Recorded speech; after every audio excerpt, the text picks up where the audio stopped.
მოგესალმებით, კვლავ შინაურულის მარტივი რეცეპტების არხიდან.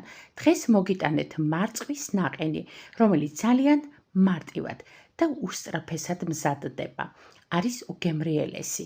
შინაურულის არხზე არის ნაყინების რეცეპტების მთელი პლეილისტი. მაშასე პირველ რიგში მარწვი მოვათავსოთ ჯამში.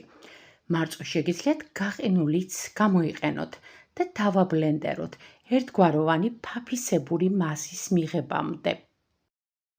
შეგიძლიათ სხვა თქვენთვის სასურველი ნებისმიერი ხილიც გამოიყენოთ. მაშასე გამოვიყენებთ 35%-იან ნაღებს, რადგანაც სხვა ნაღები არ გამოდგება ნაყინისთვის და მოვათავსოთ კარგად გაცივებული ნაღები ჯამში და დავიწყოთ ათქვეფა. ინტენსიური თქვეფის შემდეგ დაიწყებს ნაღები გასქელებას. როცა ნაღები კარგად გასქელდება, დავამატოთ 1 ვანილი და კვლავ განვაგრძოთ ნაღების ათქვეფა. ნაღები თანდათან კიდევ უფრო გასქელდება.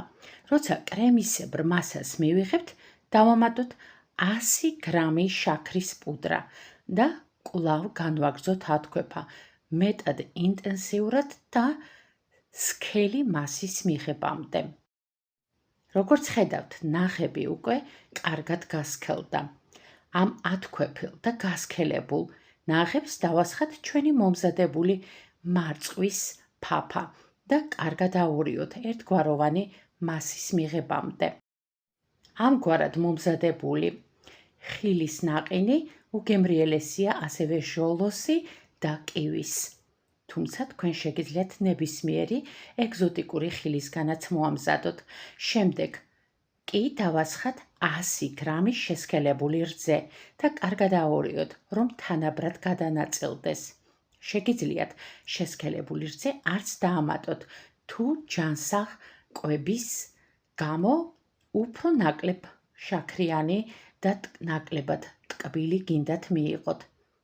შევდგათ მაცივარში და კარგად გავაცივოთ და ცივი უკვე შეგვიძლია დავასერვიროთ და გემრიელად მივირთვათ.